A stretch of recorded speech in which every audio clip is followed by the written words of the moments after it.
السلام علیکم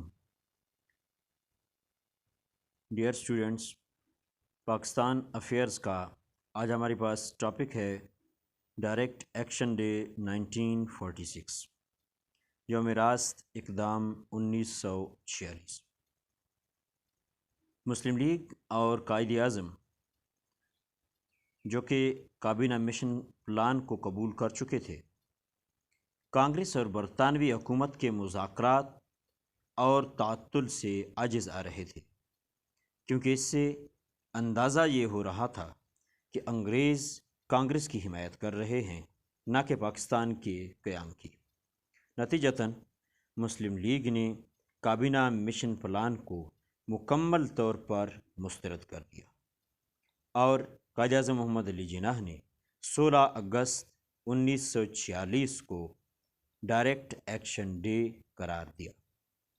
قائد اعظم محمد علی جناح نے کہا، آج ہم نے جو قدم اٹھایا ہے وہ ہماری تاریخ میں سب سے زیادہ اہمیت کا حامل ہے۔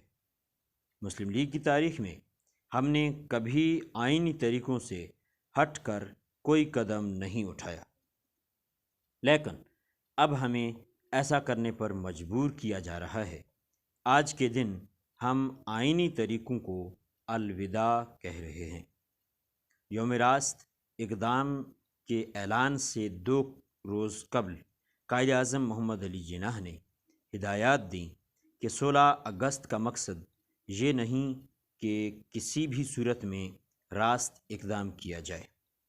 اس لیے میں مسلمانوں کو یہ کہتا ہوں کہ ہدایات پر سختی سے عمل کریں اور پرامن اور منظم طریقے سے اپنا کام کریں اور دشمن کا آلۂ کار نہ بنیں۔ قائد اعظم محمد علی جناح نے فیصلہ کیا کہ مسلمانوں کے مطالبات کی منظوری کے لیے تحریک عدم تعاون کا آغاز کیا جائے۔ تاہم قائد اعظم محمد علی جناح نے ڈائریکٹ ایکشن ڈے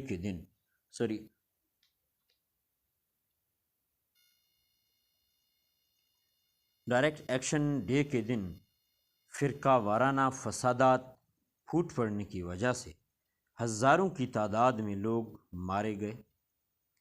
راست اقدام کی وجہ سے وائسرائے لارڈ ویول نے مسلم لیگ کو عبوری حکومت میں شامل ہونے کی درخواست کی۔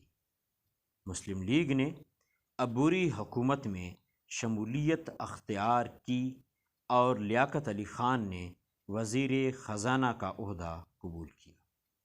لیاقت علی خان اور کانگریس۔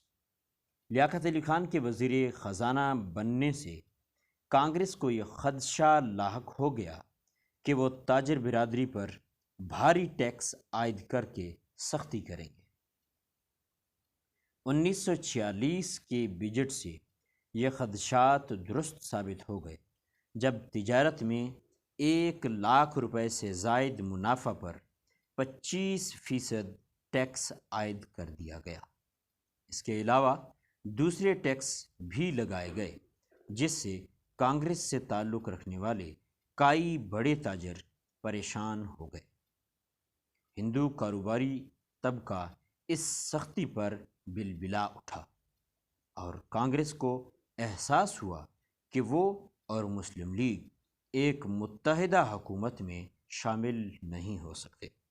برطانوی حکومت کو بھی یہ احساس ہو گیا کہ مسلم لیگ اور کانگریس ساتھ نہیں چل سکتی۔ چنانچہ دونوں میں مفاہمت کی کوشش کے لیے 6 دسمبر 1946 کو لندن میں ایک کانفرنس منعقد ہوئی۔ کانفرنس میں قائد اعظم محمد علی جناح، لیاقت علی خان، پنڈت نہرو اور سردار بلدیو سنگھ نے شرکت کی۔ کابینہ مشن کے تینوں ارکان بھی کانفرنس میں موجود تھے۔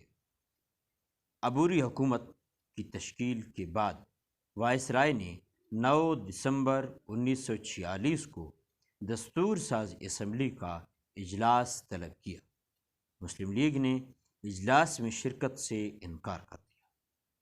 کانفرنس میں یہ بات وضاحت سے سامنے آئی کہ مسلمان قیام پاکستان سے کم کسی بات پر راضی نہیں ہوں گے۔ مسلمان قیام پاکستان سے کم کسی بات پر راضی نہیں ہوں گے۔ Thanks for watching my video. اور ہاں ڈیئر اسٹوڈنٹس، اگر اب تک آپ نے میرے چینل غلام یاسین اسنی کو سبسکرائب نہیں کیا، سبسکرائب کر لیں تاکہ میری ہر نئی آنے والی ویڈیو کا نوٹیفیکیشن سب سے پہلے آپ کو ملے۔